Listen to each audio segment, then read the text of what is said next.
Picture this. It's 1963, Birmingham, Alabama. The smell of fried chicken and collard greens drifts out of a church basement. Upstairs, they're planning a protest that'll shake the nation. Downstairs, they're feeding the revolution. You think the civil rights movement was fought with speeches and marches? You're right, but also with fried chicken, cornbread, and coffee. This is the story nobody told you in history class. The story of how every march, every sit-in, every moment of resistance was powered by something simple: food and the hands that made it. Let's be clear about what life was like. In the Jim Crow South, you couldn't just walk into a restaurant and order lunch, not if you were black. Segregation wasn't just about water fountains and buses, it was about every single aspect of dignity, including where and how you could eat. Think about that for a second. Imagine being denied a meal not because you couldn't afford it, but because of the color of your skin. Imagine your children watching you be turned away from a lunch counter that wasn't just hunger, that was humiliation, designed to break your spirit daily. So when your body and your dignity are both under attack,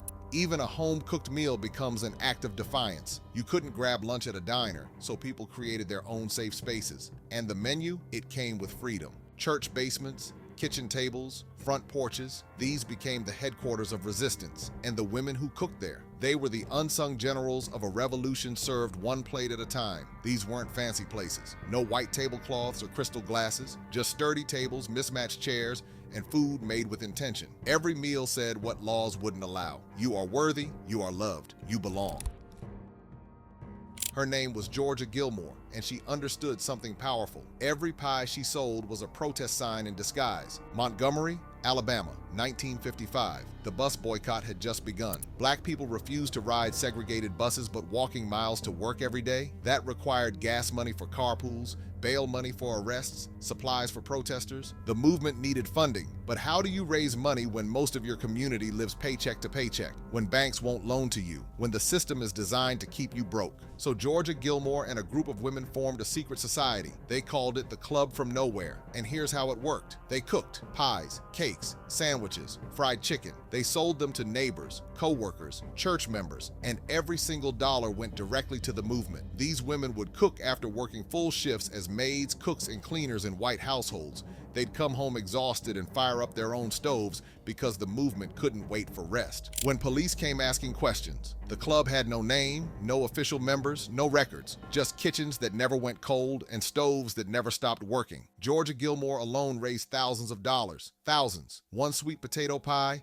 one batch of fried chicken, one pot of greens at a time. These women didn't march, at least not in the way history remembers, but they funded the marchers. They fed the strategists. They literally baked the boycott into existence. Martin Luther King Jr. used to eat at Georgia Gilmore's house, not for photo ops, because after a long day of organizing, even revolutionaries need collard greens and cornbread. Her kitchen became an unofficial meeting place where strategy was discussed over plates of food that reminded everyone what they were fighting for: home, dignity, the simple right to exist in peace. The invisible labor of black women fueled the most visible movement in American history, and most of them never got a parade, never got a monument, just tired feet and full hearts, and a revolution that couldn't have happened without them. Turns out the most revolutionary weapon in Alabama wasn't a megaphone, it was a rolling pin. The Diner Counter Wars. Greensboro, North Carolina, February 1st, 1960. 4 college students walked into a Woolworth's department store, bought school supplies, then sat down at the lunch counter. Their names were Ezell Blair Jr., David Richmond, Franklin McCain, and Joseph McNeil. 4 young men, freshmen at North Carolina A&T, dressed in their best clothes. They ordered coffee. They were told no, so they sat there. This wasn't about being hungry. This was about being human. See, segregation wasn't just a law. It was a daily psychological assault that said, you're not worthy of a sandwich. You're not deserving of a cup of coffee.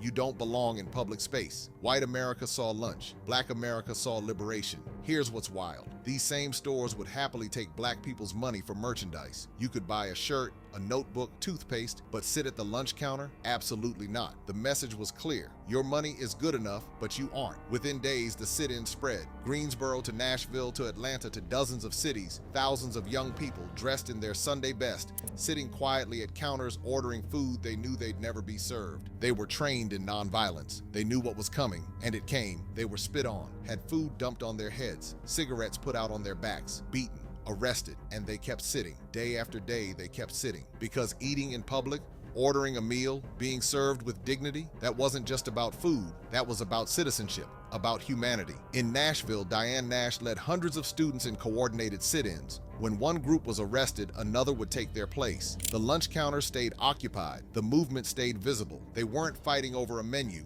They were fighting for the right to sit down and be seen as human, and every sandwich denied was proof they were right to fight. By July of 1960, many of those lunch counters were desegregated, not because of goodwill, but because empty seats don't make money. And those young people, they proved that sometimes the most powerful protest is simply refusing to move. After a long day of marching, after facing dogs and fire hoses and police batons, you know what people needed most? A meal, a real meal, made with care, served with love. The Southern Christian Leadership Conference, Martin Luther King's organization, they understood something essential. You can't sustain a movement on anger alone. You need comfort. You need community. You need someone's grandmother's mac and cheese. This wasn't abstract theory. This was survival. Picture this. It's late, everyone's exhausted, feet are blistered, spirits are tested. Then you walk into a church basement and the air smells like cornbread and hope someone hands you a plate. Someone else pours your tea. Someone asks if you're okay, really okay. And in that moment, you remember why you're fighting, not for abstract ideals, though those matter, but for this table, this community, this feeling of being seen and fed and held. That's how revolutions are fed. One plate at a time, one prayer at a time, one table that says, you belong here, you matter here, we'll keep fighting tomorrow because tonight we have each other. The food itself carried meaning, recipes passed down from grandmothers who survived slavery, dishes that transformed the cheapest ingredients into feasts, collard greens, black-eyed peas, cornbread, sweet potato pie. Each one a testament to creativity under constraint, each one a reminder of ancestors who endured worse and still found ways to nourish their families. Food wasn't just fuel, it was memory. Every recipe carried someone's grandmother's hands. Every dish connected the movement to ancestors who survived worse, who cooked through slavery, who fed families through Jim Crow, who turned scraps into feasts. When you share a meal, you share your humanity. And in a world trying to strip you of that humanity, every shared plate was an act of defiance.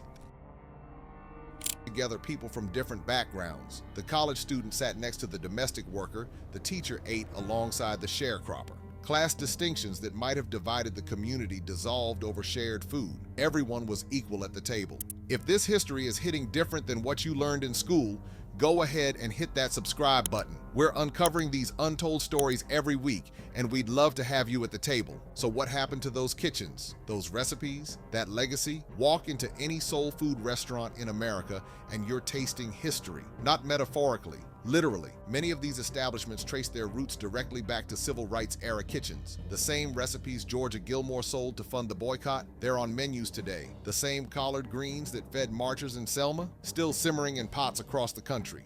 Some restaurants were started by people who cooked for the movement.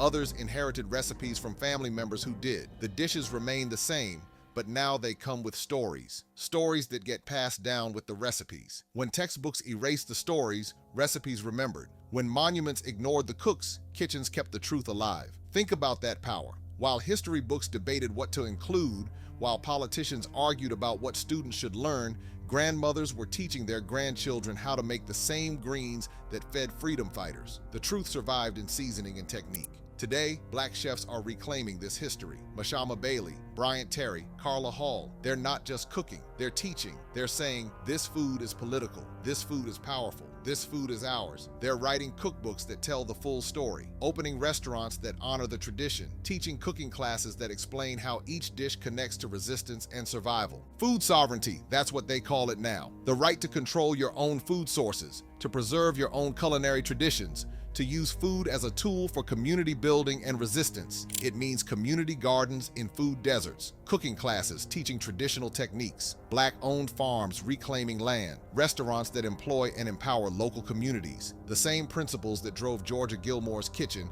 just with different tools. Sounds familiar, doesn't it? Because the movement never really ended. It just changed menus. And here's something beautiful. Young people are getting it. They're seeking out these restaurants, learning these recipes, understanding that when they make their grandmother's greens, they're not just cooking dinner, they're keeping history alive. Food wasn't just part of the movement. Food was the movement. It fed the marchers, funded the boycotts, comforted the grieving, united the divided, gave people a reason to keep going when every other reason seemed impossible. And here's what strikes me most. The people who did this work, the cooks, the bakers, the women who stood over hot stoves in southern summers and made miracles out of cornmeal and hope, most of them never made it into the history books. No statues, no street names, just tired hands and full hearts, and a legacy that lives every single time someone makes their grandmother's recipe. We know Martin Luther King Jr.'s name. We should. We know Rosa Parks. We should. But we should also know Georgia Gilmore. We should know all the women whose names we'll never learn, who cooked in obscurity, who fed a revolution without expecting recognition. History tends to remember the speeches, the marches, the dramatic moments, but revolutions are also built in quiet kitchens over hot stoves by people whose work was considered too ordinary to record. So here's my question for you. If food can fuel freedom, what could our tables do today? In a world still fighting for justice, still organizing for change,